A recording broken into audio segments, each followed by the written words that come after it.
Hello प्यारे बच्चों, तो कैसे हैं आप सब। तो प्यारे बच्चों, आज की इस वीडियो में हम डिस्कस करेंगे क्लास 9th का आपका हिंदी का जो सब्जेक्ट है बच्चों, इसी की क्षितिज वाली किताब के चैप्टर नंबर 2 लहासा की ओर पाठ के मोस्ट इंपॉर्टेंट क्वेश्चन आंसर्स के बारे में। जी हाँ प्यारे बच्चों, और जो भी क्वेश्चन इस वीडियो में हम डिस्कस करने वाले हैं वो सारे के सारे क्वेश्चंस मोस्ट इंपॉर्टेंट, सिलेक्टेड और रिपीटेड क्वेश्चन है बच्चों, जो कि पिछले 10 साल के प्रीवियस ईयर के एग्जाम्स में पूछे जा चुके हैं। पिछले 10 साल के पेपर से क्वेश्चंस लिए हैं। ठीक है, तो आने वाला चाहे आपका मिड टर्म का एग्जाम हो या फिर फाइनल का एग्जाम हो, दोनों के लिए ये वीडियो बहुत इंपॉर्टेंट है। That's why I am telling you बच्चों कि वीडियो को बिल्कुल एंड तक जरूर देखिएगा। ठीक है, और हिंदी के अगर आप ऑल चैप्टर्स के इंपॉर्टेंट क्वेश्चंस देखना चाहते हो तो यहाँ पर आई बटन में आपको एक प्लेलिस्ट मिलेगी जिसमें आपको ऑल चैप्टर्स के इंपॉर्टेंट क्वेश्चन देखने को मिल जाएंगे। तो सारे बच्चे उसको जरूर देख लीजिएगा। ठीक है, तो चलो बच्चों शुरू करते हैं बिना देरी करते हुए। ठीक है, देखो इस चैप्टर का और इस वीडियो का हमारा सबसे पहला और काफी इंपॉर्टेंट क्वेश्चन है, कई बार पूछा जा चुका है। क्वेश्चन नंबर 1, लहासा की ओर पाठ के आधार पर यह बताइए कि इस यात्रा वृत्तांत के आधार पर उस समय का तिब्बती समाज कैसा था। यानी कि हमने ये जो चैप्टर पढ़ा है बच्चों लहासा के ओर, ठीक है ना, ये एक तरीके का यात्रा वृत्तांत है। तो इसके आधार पे हमें ये बताना है कि उस समय का जो तिब्बत का समाज था, तिब्बती जो सोसाइटी थी, वो किस तरीके की रही थी, ये हमें बताना है। ठीक है, तो हम ऐसे लिखेंगे कि प्रस्तुत यात्रा वृत्तांत लहासा की ओर के आधार पर हमें उस समय के तिब्बती समाज के बारे में निम्नलिखित बातें पता चलती हैं। अब कौन कौन सी बातें पता चलती हैं भाई, तो देखो सबसे पहली बात, तिब्बत के समाज में छुआछूत, जात पात, ठीक है, ऊंच नीच ऐसी कोई कुप्रथा नहीं थी। यानी कि जैसे भारत में पुराने टाइम पे छुआछूत भी थी, ठीक है, ऊंच नीच जात पात भी थी, ये सब था उस समय, लेकिन तिब्बत समाज में ये कुप्रथाएं नहीं थी। दूसरा, तिब्बती समाज की जो महिलाएं थी ये ना तो पुरुषों से पर्दा करती थी, जैसे हमारे यहाँ भारतीय समाज में क्या होता है कि महिलाएं पुरुषों से पर्दा करती हैं, जैसे जेठ से, ससुर वगैरह से, है ना, और समाज के लोगों से। लेकिन तिब्बत के समाज की महिलाएं जो थी वो पुरुषों से ना तो पर्दा करती थी और ना ही तो किसी अपरिचित व्यक्ति से डरती थी। ठीक है, तीसरी विशेषता, निम्न श्रेणी के लोगों को चोरी के भय के कारण घर के अंदर नहीं आने दिया जाता था, जबकि बौद्ध भिक्षुओं को घर के अंदर आने तक की अनुमति थी। यानी कि देखो भाई, चोर तो हर समय होते हैं, चाहे पुराना जमाना हो चाहे अभी का जमाना हो, है ना। तो उस समय जो निम्न श्रेणी के लोग होते थे, ऐसा लगता था कि ये लोग ना चोरी कर सकते हैं, इसीलिए इनको घर में नहीं आने देते थे।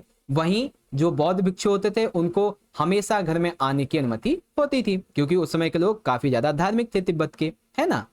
चौथा पॉइंट, समाज में मदिरा पान जिसे छठ कहते हैं, ठीक है, समाज में मदिरा पान का रिवाज था, क्योंकि भाई शाम को जो लोग थे भाई काम वाम करके काफी थक जाते थे, तो छक पीकर होश वास खो देते थे, और बिना जान पहचान के लोग रात बिताने के लिए किसी को भी आश्रय नहीं देते थे। पांचवा, यहाँ के लोग धार्मिक प्रवृत्ति और अंधविश्वासी थे। यहाँ के जो लोग थे ना तिब्बत के, उस समय के हिसाब से थोड़े ना धार्मिक ज्यादा थे। अब जहां धर्म ज्यादा है वहां अंधविश्वास भी ज्यादा था। वे गंडों पर अति विश्वास रखते थे। ये धार्मिक कुछ चीजें होती हैं जिसपे ये काफी ज्यादा विश्वास रखते थे। ठीक है, तो तिब्बत समाज में या फिर तिब्बती समाज की क्या क्या विशेषताएं हैं बच्चों, तो आई होप आपको पता चल गई होंगी। एक तो कुप्रथाएं नहीं थी, ठीक है, महिला पुरुषों से ना तो पर्दा करती थी ना ही तो किसी से डरती थी। ठीक है, चोरी के भय के कारण निम्न श्रेणी के लोगों को घर में नहीं आने देते थे, बौद्ध भिक्षु कभी भी आ जा सकते थे, मदिरापान बहुत होता था, ठीक है, धार्मिक प्रवृत्ति के ज्यादा थे, अंधविश्वास भी था यहाँ पे ज्यादा, है ना। तो इस तरीके से हमारा पहला क्वेश्चन यहाँ पे पूरा हो गया। ओके बच्चों, चलो अगला देखते हैं क्वेश्चन नंबर 2। बहुत अच्छा प्रश्न है बच्चों, ध्यान से देखना। सेकंड क्वेश्चन है, लहासा की ओर पाठ के आधार पर यह बताइए कि तिब्बत की कौन कौन सी बातें लेखक को अच्छी लगी। ठीक है, लेखक को तिब्बत में क्या क्या अच्छा लगा वो बातें लिखो। तो लेखक को भाई तिब्बत की कई बातें अच्छी लगी, कौन कौन सी। सबसे पहला, भारत की तरह तिब्बत में जाति प्रथा, छुआछूत या फिर पर्दा प्रथा ऐसी कोई कुप्रथा नहीं थी। भारत में देखो छुआछूत भी थी, ठीक है, जाति प्रथा, पर्दा प्रथा ये सब है भारत में, लेकिन तिब्बत में नहीं था, जो कि लेखक को बहुत अच्छी लगी। इसीलिए यहाँ किसी के घर आसानी से प्रवेश कर सकते थे, चाय आदि बनवा सकते थे। महिलाएं पुरुषों से ना पर्दा करती थी ना ही किसी अपरिचय से डरती थी। बहुत ही सिंपल सा है, पहले क्वेश्चन से ही पहले क्वेश्चन के आंसर से ये क्वेश्चन निकला है, बहुत छोटा सा है ना। चलो अब आ जाओ थोड़े आगे की तरफ बढ़ेंगे।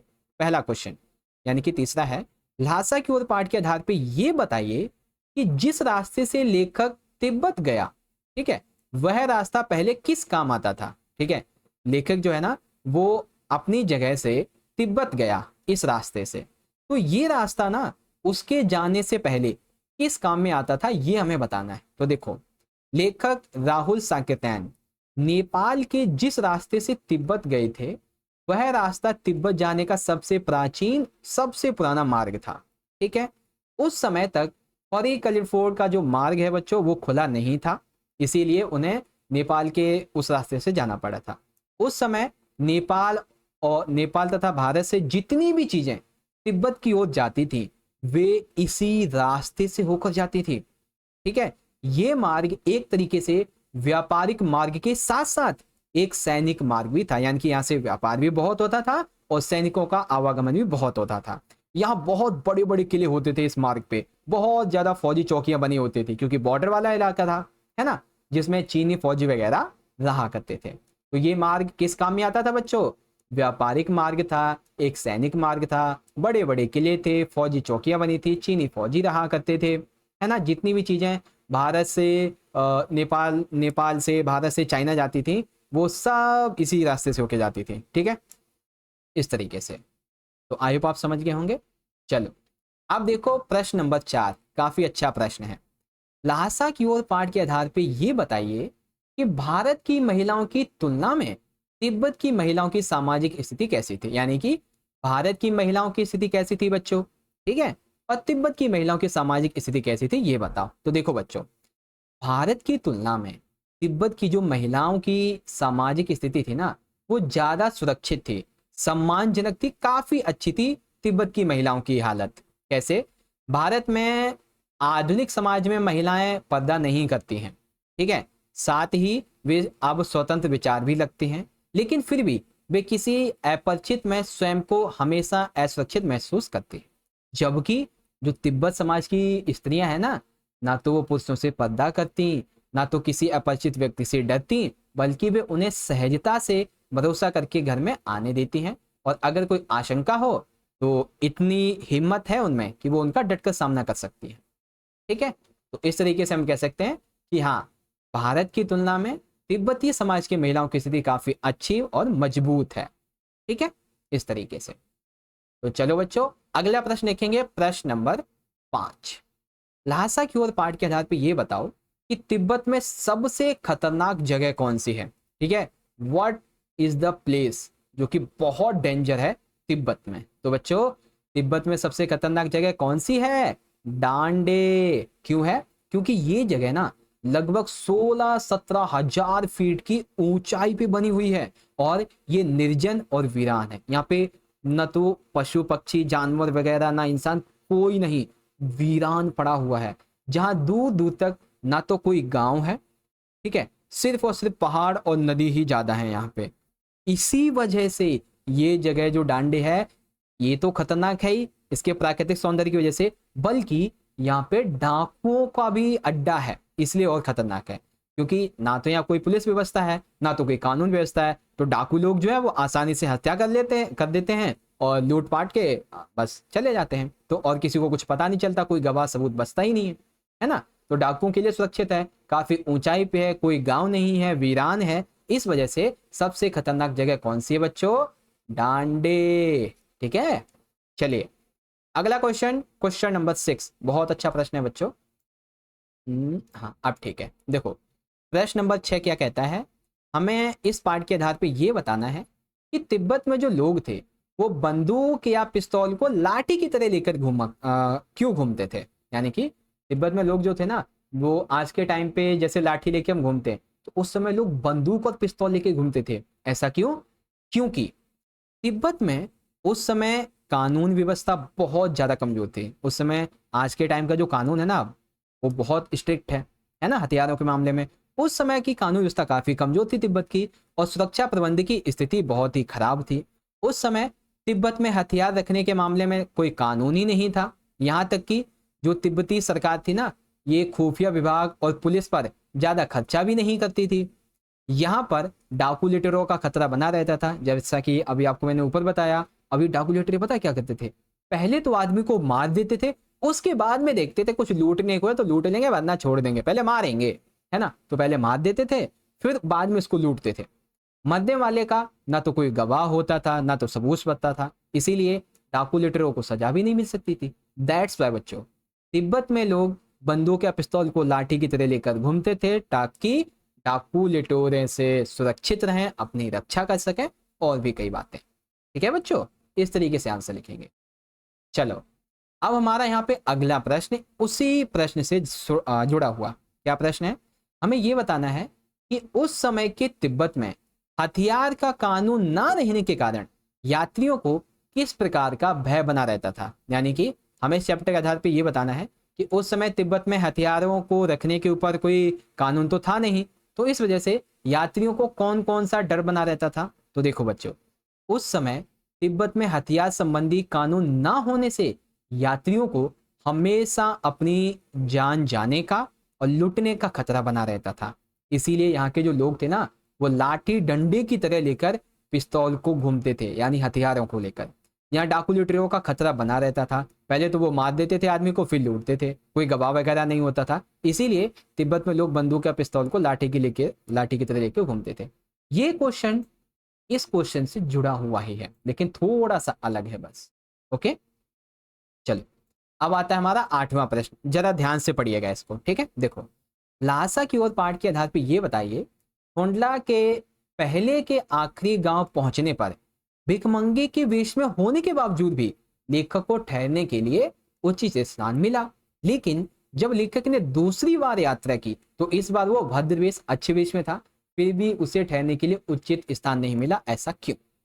तो इसका सबसे बड़ा जो मुख्य कारण है वो है संबंधों का महत्व। क्यों, क्योंकि देखो तिब्बत का ये जो मार्ग है ना, यहाँ पे यात्रियों के लिए ठहरने की कोई खास विशेष व्यवस्था थी नहीं, इसीलिए अगर आपकी जान पहचान है तो ही आपको ठहरने की अच्छी जगह मिल सकती है, उचित स्थान मिल सकता था।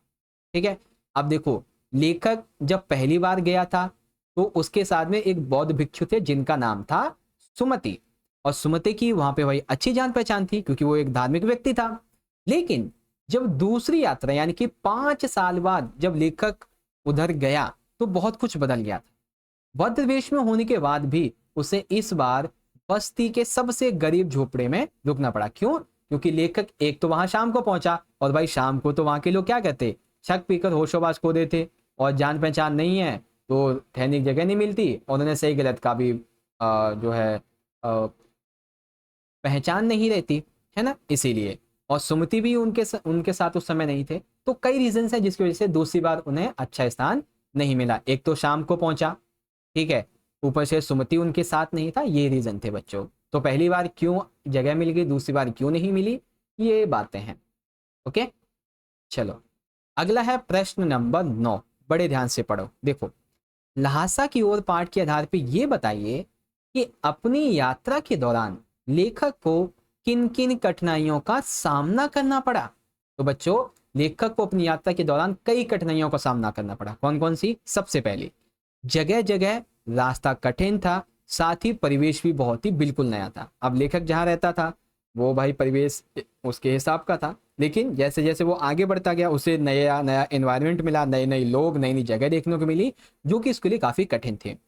दूसरी, उसका घोड़ा बहुत ही सुस्त आलसी था, इसलिए लेखक अपने साथियों से बिछड़ भी गया और अकेले में फिर रास्ता भी भूल गया।